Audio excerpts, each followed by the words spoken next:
Lilou claqua la porte de la maison familiale avec une violence qui fit trembler les murs anciens de Séville. « Je t'aime, Manon, et rien ne changera ça, » hurla-t-elle dans la nuit espagnole, les larmes coulant sur ses joues comme une pluie d'été inattendue. Son père, figé sur le seuil, murmura d'une voix brisée, « Tu nous as trahis, ma fille. » Lilou courut dans les rues étroites de Triana, le quartier bohème où l'air embaumait le jasmin et les oranges amères. Elle avait 25 ans, une Française expatriée en Espagne depuis 5 ans, fuyant un passé parisien trop étriqué. Ses parents l'avaient suivie, attirés par le soleil andalou, mais voilà que son coming-out avait tout fait exploser. Sa grand-mère, une vieille dame aux cheveux blancs comme la neige des Pyrénées, l'avait protégée farouchement. « Ma petite, l'amour n'a pas de genre », avait-elle dit, serrant Lilou contre elle. Mais le mari de sa grand-mère, un vieil Espagnol conservateur, avait pressé son père de l'expulser. « Une lesbienne sous mon toit ? Jamais », avait-il tonné, et le père de Lilou, faible et influençable, avait cédé. Elle s'effondra sur un banc près du Guadalquivir, le fleuve qui serpentait comme un ruban d'argent sous la lune. Comment en était-elle arrivée là ? Tout avait commencé un an plus tôt, lors d'un festival de flamenco à Grenade. Lilou, graphiste freelance, y avait rencontré Manon, une photographe de 28 ans venue de Lyon pour un reportage. Manon, avec ses yeux bleus comme la Méditerranée et son sourire qui illuminait les ombres, avait capturé plus que des images ce soir-là. Elles avaient dansé jusqu'à l'aube, leur corps se frôlant dans la chaleur de la nuit andalouse. Leur amour avait fleuri comme les bougainvilliers sur les balcons sévillans. Manon, libre et passionnée, avait tout quitté pour s'installer avec Lilou dans un petit appartement surplombant l'Alcazar. Elle passait des heures à se promener dans les jardins morts, à partager des tapas sous les arcades, à murmurer des secrets dans l'intimité de leur lit. Mais le secret pesait. Lilou, élevée dans une famille catholique stricte, craignait la réaction de ses proches. Manon, elle, assumait pleinement son orientation, ayant déjà affronté le rejet de sa propre famille en France. Un soir, après une dispute anodine sur l'avenir, Lilou avait craqué. « Je ne peux plus mentir », avait-elle avoué à Manon, les mains tremblantes. Elles avaient décidé de tout révéler. La confrontation avec la famille avait été un ouragan. La grand-mère de Lilou, veuve d'un Français mais remariée à un Espagnol, avait été son bouclier. « Ton grand-père est un idiot borné », avait-elle chuchoté à Lilou, « mais je te protégerai toujours. » Pourtant, le mal était fait. Expulsée de la maison familiale, Lilou s'était réfugiée chez Manon, mais le doute s'insinuait. Les jours suivants furent un tourbillon d'émotions. Lilou errait dans Séville, évitant les regards accusateurs. Elle repensait à son enfance à Paris, au dimanche pluvieux où sa grand-mère lui racontait des histoires d'amour impossibles, inspirées des romans de Colette. « L'amour est une révolte », disait-elle souvent. Manon, patiente, la soutenait, mais Lilou sentait une fissure. « Et si je n'étais pas assez forte pour ça ?» se demandait-elle. Un après-midi, alors qu'elle visitait la cathédrale de Séville, Manon prit la main de Lilou. « Regarde ces voûtes, elles ont résisté au siècle. Notre amour aussi. » Lilou sourit, mais au fond d'elle, la peur grandissait. Elle ignorait encore que le pire était à venir, une trahison qui ébranlerait tout. Manon, de son côté, luttait avec ses propres démons. Venue en Espagne pour oublier une ex-compagne infidèle, elle avait trouvé en Lilou une ancre. Mais la pression familiale de Lilou la ramenait à ses blessures. « Je ne veux pas te perdre », murmurait-elle la nuit, enlacée à Lilou. Elle faisait l'amour avec une urgence nouvelle, comme si chaque caresse pouvait sceller leur destin. Lilou décida de confronter son père seul à seul. Dans un café ombragé de la Plaza de España, elle lui parla du cœur. « Papa, souviens-toi de maman, qui t'a aimé malgré tout. » Son père, les yeux humides, avoua, « C'est ton grand-père qui m'a forcé. »« Je t'aime, ma fille. » Une lueur d'espoir naquit. Mais le soir même, une lettre anonyme arriva, des photos d'elles deux, intimes, avec une menace. « Quitte là ou tout Séville saura. » Lilou paniqua. Qui pouvait les trahir ainsi ? La trahison frappa comme un coup de poignard dans le dos andalou. Lilou, tremblante, montra la lettre à Manon. « C'est impossible », balbutia Manon, mais ses yeux trahissaient une ombre. Lilou, rongée par le doute, fouilla discrètement l'appartement et trouva des emails suspects sur l'ordinateur de Manon. Une correspondance avec une ancienne amie, Isabella, une Espagnole jalouse qui vivait à Madrid. Elle m'a contacté pour des photos, expliqua Manon plus tard, mais Lilou n'y croyait plus. Le conflit éclata lors d'une nuit orageuse. « Tu m'as vendu » cria Lilou, jetant les papiers à la figure de Manon. Manon, en larmes, avoua une demi-vérité. Isabella avait proposé de l'argent pour des infos, mais elle avait refusé. Pourtant, une photo avait fuité. C'était un accident, jura Manon. Lilou, blessée, partit en claquant la porte, errant sous la pluie sévillane. Elle se réfugia chez sa grand-mère, dans une petite maison aux murs blanchis à la chaux, entourée d'oliviers. La vieille dame, avec sa sagesse française matinée d'accent espagnol, l'écouta. Ma grand-mère me protégea après mon coming out, son mari pressa mon père de m'expulser, raconta Lilou, répétant l'histoire familiale comme un mantra. Sa grand-mère hocha la tête, l'histoire se répète, mais tu es plus forte. Pendant ce temps, Manon, dévastée, chercha Lilou partout. Elle arpenta les rues de l'Alhambra, interrogea des amis. Son amour pour Lilou était profond, un feu qui consumait ses doutes. Elle se rappelait leur premier baiser, sous les arches de la Plaza de Toro, où le monde avait disparu. Lilou, isolée, replongea dans son travail. Elle dessina des illustrations pour un livre sur les amours interdites, inspiré par leur histoire. Mais la solitude pesait. Un appel de son père la surprit, « Reviens, on t'attend ». Encouragée, elle rentra, mais trouva la maison vide. Son grand-père avait eu une crise cardiaque, murmurant sur son lit d'hôpital, « Pardonne-moi, petite ». La réconciliation familiale fut émouvante. Autour du lit, Lilou serra la main de son grand-père. « L'amour gagne toujours, dit-il faiblement. » Mais Manon manquait. Lilou la chercha, en vain. Manon, de son côté, avait fui à Grenade, chez une amie. Là, dans l'Alhambra, elle réfléchit à leur amour.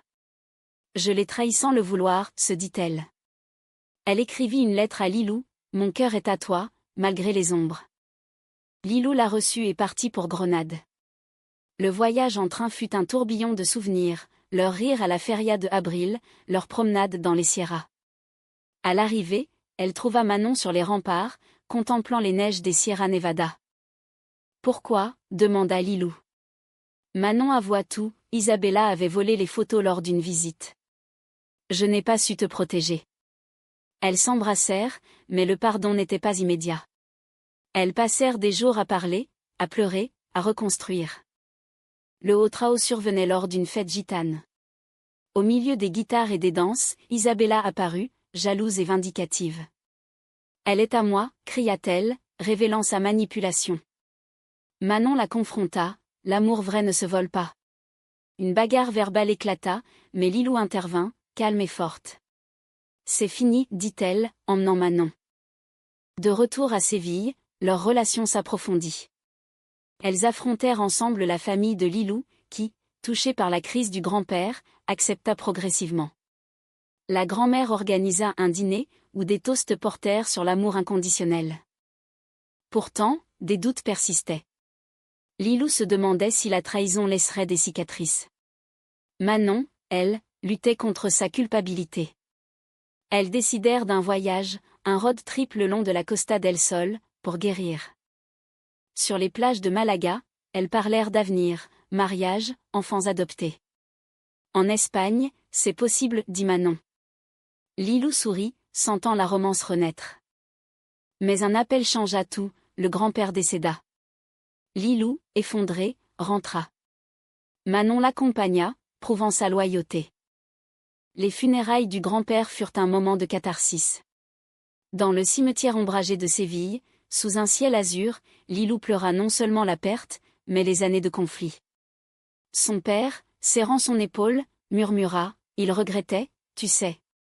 La grand-mère, stoïque, distribua des roses blanches, symbole de pureté et de pardon. Manon resta en retrait, respectueuse. Mais Lilou la prit par la main, l'intégrant à la famille. « Elle est ma vie » déclara-t-elle. Un murmure parcourut l'assemblée, mais personne n'objecta. L'amour avait adouci les cœurs. Après l'enterrement, elles retournèrent à leur appartement. La nuit, enlacées, elles parlèrent de l'avenir.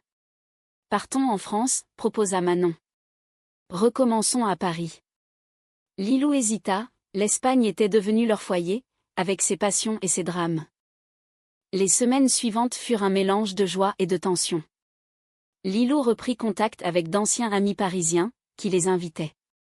Mais une nouvelle trahison surgit, une cousine, jalouse, répandit des rumeurs sur Manon. Elle t'utilise, disait-elle. Lilou, ébranlée, confronta Manon. Ce n'est pas vrai, jura Manon. Elles fouillèrent ensemble, la cousine avait été manipulée par Isabella, qui n'abandonnait pas. Le conflit culmina lors d'une confrontation à Madrid. Lilou et Manon allèrent chez Isabella, une photographe rivale. Dans un loft moderne, Isabella avoua « J'aimais Manon avant toi ». Les larmes coulèrent. Manon, ferme, dit « C'est du passé ». Lilou, touchée par la vulnérabilité d'Isabella, offrit le pardon. L'amour ne se force pas. Isabella, brisée, promit de cesser. Ce moment marqua un tournant. De retour, leur relation s'épanouit. Elles explorèrent l'Andalousie, Cordoue avec sa mosquée-cathédrale, Ronda et ses gorges vertigineuses. Chaque paysage renforçait leur lien. Lilou, inspirée, commença un roman sur leur histoire, mêlant romance et drame. Manon photographia leur voyage, capturant l'essence de leur amour. Elles parlèrent d'adoption, de mariage civil en Espagne. Mais un drame personnel frappa Manon, sa mère, en France, tomba malade. Manon partit, laissant Lilou seule. Reviens vite, supplia Lilou. Pendant l'absence, Lilou affronta ses démons, la peur de l'abandon. Manon revint, sa mère guérit. Elle veut te rencontrer, dit-elle. Elles volèrent à Lyon.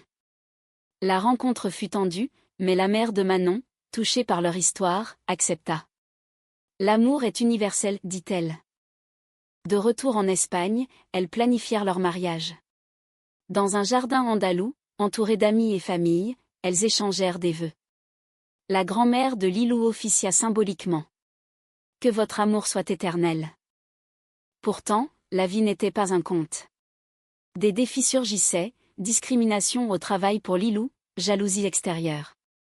Elles les affrontèrent ensemble, leur lien renforcé par les épreuves. Lilou réfléchit à la profondeur de leur amour, cassé Ashtin comme un flamenco, émotionnel comme une ballade française, romantique comme un coucher de soleil sur la mer, et humain dans ses faiblesses. Manon, un soir, lui offrit un collier avec un pendentif en forme de clé. La clé de mon cœur. Lilou pleura de joie. Leur vie devint un équilibre, travail créatif, voyage, amis. Elles adoptèrent un chat, symbole de leur foyer. Mais un secret persistait, Lilou découvrit que Manon avait gardé contact avec Isabella, pour l'aider à guérir. C'est de l'amitié, expliqua Manon. Lilou, jalouse, douta. Le conflit ressurgit lors d'une nuit passionnée. Fais-moi confiance, implora Manon. Lilou, après réflexion, accepta. L'amour et confiance. La conclusion de leur histoire fut empreinte d'humanité profonde. Après des mois de haut et de bas, Lilou et Manon décidèrent de s'installer définitivement en Espagne, mais avec des racines françaises. Elles achetèrent une petite maison à la campagne près de Séville, entourée de vignes et d'oliviers, où elles pouvaient cultiver leur amour loin des tumultes urbains. Lilou publia son roman, Les ombres de l'Andalousie, qui devint un succès discret dans les cercles LGBT. Il racontait leur parcours, le coming out protégé par une grand-mère aimante, la pression familiale, la trahison d'Isabella, et la rédemption.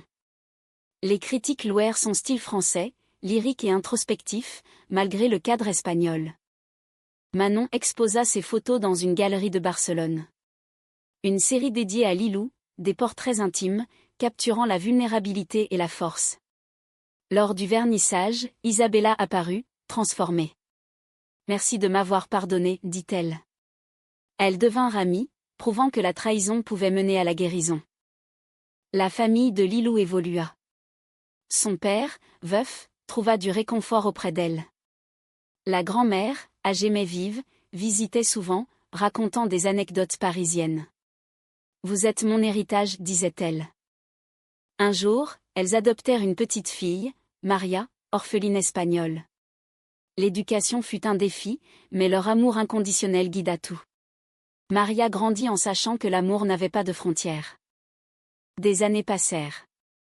Lilou, à 35 ans, et Manon, à 38, regardaient en arrière avec gratitude. Les conflits avaient forgé leurs liens, les rendant plus fortes. Lors d'un anniversaire, sur la plage où elles s'étaient réconciliées, Lilou dit « Malgré les tempêtes, nous avons navigué. » Manon répondit « Et nous continuerons. » Leur histoire n'était pas un happy end hollywoodien, mais une victoire humaine, accepter les failles, pardonner, aimer profondément. Dans un monde souvent hostile aux amours comme la leur, elles incarnaient la résilience. Lilou pensa à sa grand-mère, décédée paisiblement, elle m'a protégée, et maintenant, je protège les nôtres. Manon hocha la tête, les yeux brillants. Ainsi se clôt leur chapitre, mais l'amour, éternel, persistait comme les échos des guitares flamenco dans les nuits andalouses.